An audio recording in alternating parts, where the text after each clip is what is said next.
Welcome back to Mike Check, where me and my three guests, and I sound off on current issues. Joining me this week is attorney Michael Sterling, Charles Coleman Jr., civil rights attorney, and Keith Reed, co-host of the Run Tell That podcast.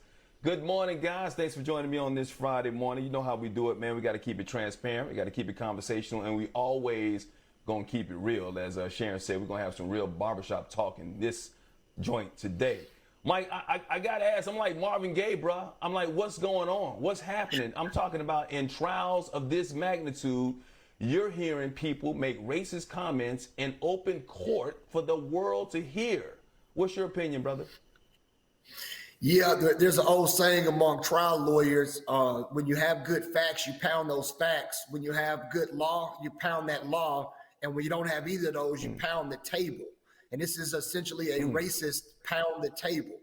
You know, what's interesting about those comments, Mike, is that particularly in the Ahmaud Arbery case, is that he prefaced it with, we don't want any more black pastors, as if he's presupposing that other members of the community of other colors wouldn't be there to support the Arbery family. So he made it very specific. He didn't say we didn't want any pastors or members of the community. We don't want any black pastors. And so, you know, when I saw those comments, the very first thing I did, Mike, was I immediately reported it to my friends at the Georgia Association of Criminal Defense Attorneys because I thought it was completely unacceptable.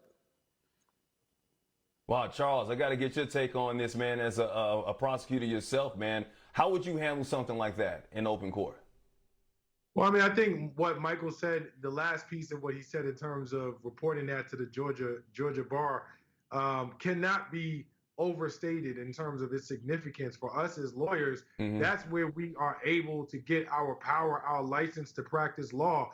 And ultimately, that's what speaks loudest. I mean, this is clearly someone who is concerned much more about who the families are being consoled by than it is worrying about his damn case and the people he's got to represent, which is saying a whole lot about what he believes the strength of his own case is. Obviously, in a case of this magnitude, we are talking about someone who he decided to put down the dog whistle and pick up the bullhorn because he's reaching for every last straw with this. And while it is surprising to see that, given the amount of attention that this case has drawn, that he would say that openly, it is not at all surprising for us who have been in those situations to actually witness. We know that this is how a lot of folks who we deal with as adversaries actually think. But to hear it said out loud on camera, I think if you watch the reaction of some of the other people in the room, Mike, you see some of the people, the woman right next to him, she actually puts her head in her hands because she is repulsed that she has to deal with this guy saying this and basically staining her own career as with these sorts of remarks. And the lady in the red jacket with the curly hair, she kind of looked up like, well, what is he saying? Is he really going to go there right now? I guess if they bring in Joel Osteen, it'll be all right because he's a white pastor. Well, let me bring that back to you, Mike. Have we gotten to the point where they don't even try and hide it anymore? I think, and I made this point before, since 2015, since Donald Trump first started running for president, he has emboldened people to come out and do the things that they used to hide or used to say behind closed doors. Now they're able to say it, or they feel like they're able to say it in public now. Well, I'll say, Mike, specifically when it comes to courtrooms where people ordinarily don't pay attention, this kind of thing happens all the time. It's happened to me in courtrooms in Rankin County, Mississippi. It's happened to me in courtrooms in Cherokee County, Georgia. It happens in courtrooms all the time, all throughout the country. And unfortunately, the public isn't always there to catch it because most cases don't get this kind of attention. So I think it's probably a two-prong piece to this. One is that there is a certain emboldenedness and empoweredness that has come from, you know, this sort of fringe network of individuals who support, you know, these racist undertones and overtones. And then another part of it is we're getting to see a lot of it for the first time because we have these high profile cases. We have these high profile trials where everyone is watching, the media is watching. And unfortunately, you can't hide who you are all the time. And so they may be able to hide who they are a little bit of the time, but eventually you can see the racism come out. Well, Mike, you know, and it's coming out. Go ahead, Charles. Really quickly, Mike, I want to say that quite frankly, we still need these things to happen for two reasons. Number one, there are a lot of Americans who really believe that we are in a post-racial age, regardless of what the 45th president of the United States, who is now out of here, made us, put in front of us. And then, quite frankly, there are some within our own community who, as practicing attorneys, we could tell, look, we face this sort of thing all the time, or we encountered this thing, and this thing is real, and they don't believe it. And so, unfortunately, it's going to take a few more of these things to happen before people actually realize, yo, this is real. But I got to get your opinion on the Kyle Rittenhouse situation, because they're about to have closing arguments starting on Monday. The defense basically rested this case yesterday. On Wednesday, I'm first of all surprised that he took the stand, and then he started, I can't even say crying, he started getting emotional, if you want to call it that. But fellas, I got to go back to a case back in I think it was in the 90s or the 80s, I believe, the Exonerated Five, and those little boys that cried on that stand, and the jury didn't care about that. How effective will it be to see Kyle Rittenhouse showing that emotion on the stand in front of this jury today in 2021? Mike. I think it was quite effective. I think that he was extremely well prepared. And I understood the prosecutor's line of questioning when he was trying to essentially, demonstrate to the jury that he's speaking for the first time, but the first time he's speaking is he's had an opportunity to see all of the video, all of the tape, work with his lawyers, come up with a story, see everything related, all of the news stories, all of the social media posts. He's had an opportunity to get all of this information, which is informing his testimony. And so the prosecutor could have done a more artful job of talking about that. And he kind of went too far when he commented on a defendant's right, Fifth Amendment right. But I understood where he was going with that. And I think that could have been very influential if he had done it a little more artfully. But I think, unfortunately, from all of the comments I've seen, I think the Rittenhouse testimony was probably quite effective in front of the jury from a purely trial law perspective. Yeah, I mean, it seemed like it worked, Charles. I mean, to be honest with you, I don't think the prosecution in this case, a lot of people are criticizing the DA in this situation for not doing an effective job. What could have been done better, and what would you have done if you were in that position? Well, I think a lot of the points that Mike just made are spot on. I mean, for a case like this, the defense has a relatively easier job than the prosecution, in as much as the prosecution is trying to convince 12 jurors. In this case, the way they do the jury in Minnesota is in Wisconsin is very unique. But in any event, they need a unanimous verdict. And what they had to do, what the defense had to do in this case, was essentially just get 1, 2, 3, 4 jurors who don't believe that the prosecution has met their burden beyond a reasonable doubt. And Kyle Rittenhouse walks out of that courtroom a free man. And I think that in terms of his testimony, regardless of what many of us may think about those crocodile tears that we saw on Wednesday, the theatrics of jurisprudence is what plays to jurors. And I think that they did make that connection to a lot of the jurors. In terms of the prosecution, I agree with Michael. I think that they, from a technical standpoint, watching that trial as an attorney, I did not have a problem with what they did. The cross-examination was a little lengthy, it was a little boring, and it didn't engage the jury. And I think that's one of the sort of style things that you learn how to do as a trial attorney, and either you have it or you don't. But it was technically sound. Now, the challenge they're going to have today as they look towards summation is, how do you tie in all of the nuggets that you are able to get on cross-examination into something that's going to be useful to you and actually paint a picture for the jury that's going to be persuasive? I am not convinced as of yet, given what I've seen from this DA, that they're going to be able to do it, even though I will concede that they did a good job in terms of presenting a case, given what they had in front of them and what they didn't have to work with. Well, I don't know if it was effective enough, and I think that's one of the reasons why we heard Candace Kelly come on talking about maybe they'll be asking for a lesser charges in this case to try and get something out of nothing. But once again, I got to go back to the exonerated five, Central Park Five, and those little kids on that stand crying, and it wasn't effective when it came to that jury. Interesting that it'll be effective when it comes to this jury in 2021. Mike, can I speak to that really quickly? I've been talking to anyone who would listen about the general infantilization that we've done with Kyle Rittenhouse. Even one of the victims, when asked about what he saw on the stand for Kyle Rittenhouse, said, he reminded me of a child who got caught doing something wrong. And even just that small snippet, he reminded me of a child.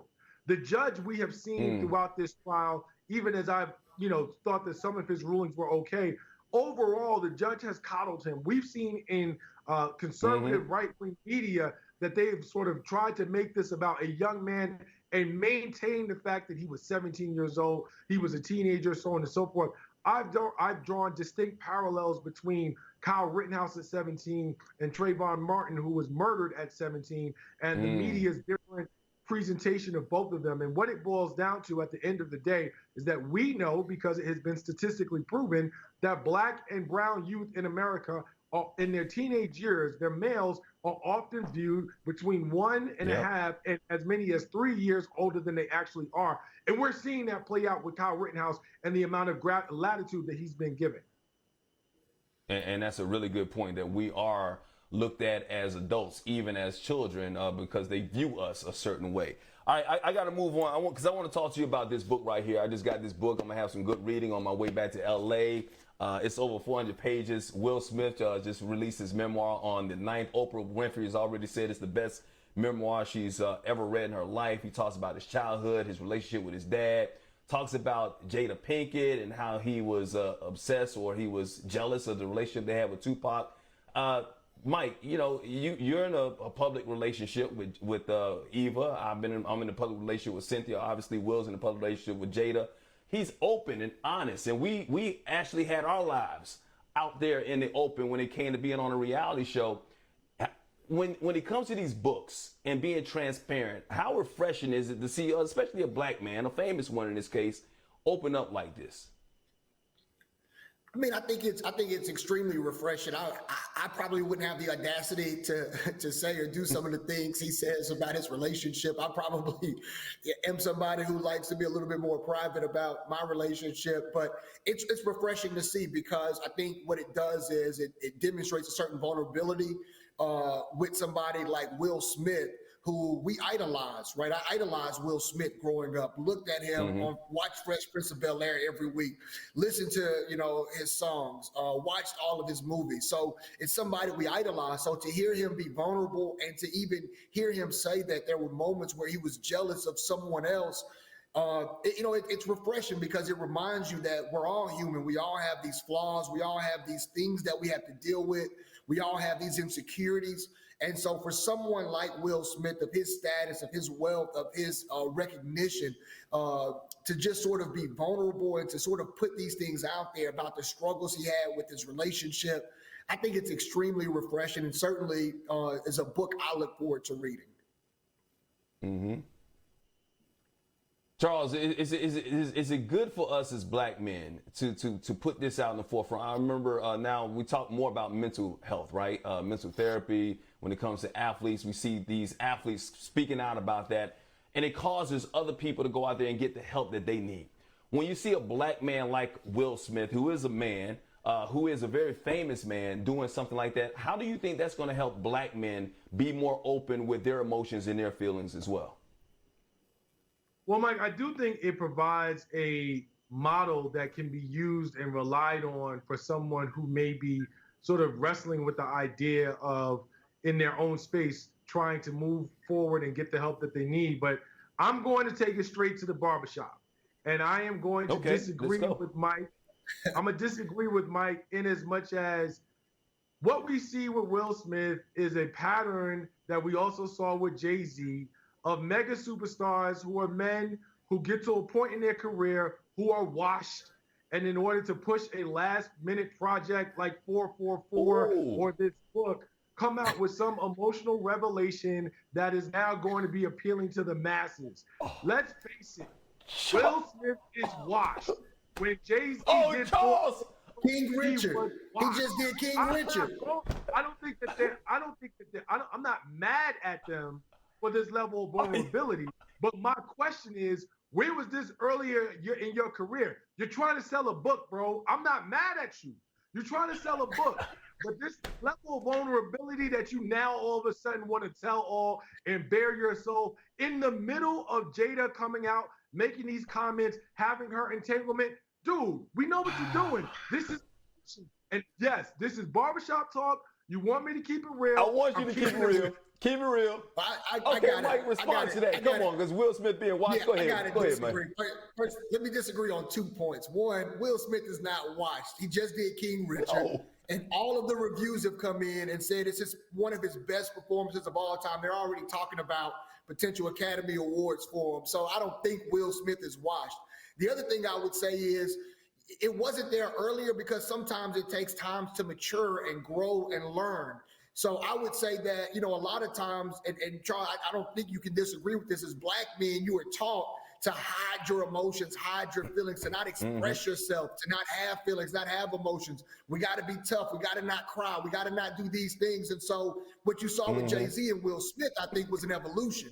You saw them evolve into their better selves. Even if you look at just photos of them throughout the year, when Jay-Z had little money, you see all these chains and things. Now he's a billionaire, and you don't see that anymore. So I think what you actually saw was not them trying to be not them being washed and done with their career. No. But I think you've seen an evolution. Jay-Z certainly isn't washed. He's wealthier than he's ever been before.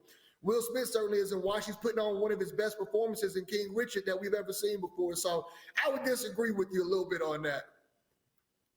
Hey, I love and I admire you being candid. Well, come on, Charles, Will Smith, Jada, they were washed, brother. Come on. But I love it. I love that you kept it real. That's how you felt. Relevance, if you look at, listen, if you look at both of them, and I can appreciate the King Richard point, but if you look at both of them in terms of the peak of their career and their popularity, those days are behind them. Jay-Z is not selling out no arenas no more, and Will Smith is anything but Mr. July 4th. He's not. He's not relevant to young, he's relevant to us. And you know what? We are washed. Like he's relevant to us. No. If you talk to these young kids, they look at Jay-Z as old school. Like Will Smith is not because they don't know real music. They don't know real music. They don't understand it. Come on, bro. With respect to the cultures that made them, they are not the centerpieces that they once were.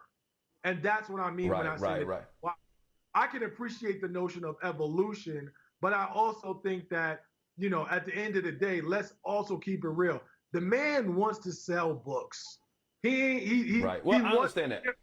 You know what I'm saying? So, I appreciate the evolution. I really, really do. I think that's important for us as black men. But I just want to be clear. Let's not sort of over sensationalize what Will Smith did here.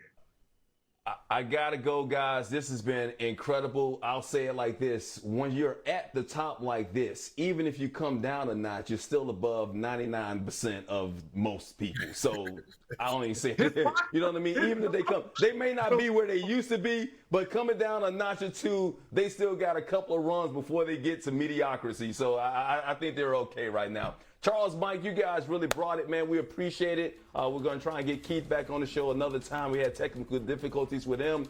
But once again, that's been another edition of Mike Check, and you guys definitely checked that box today and kept it real. Appreciate you guys. Enjoy your weekend.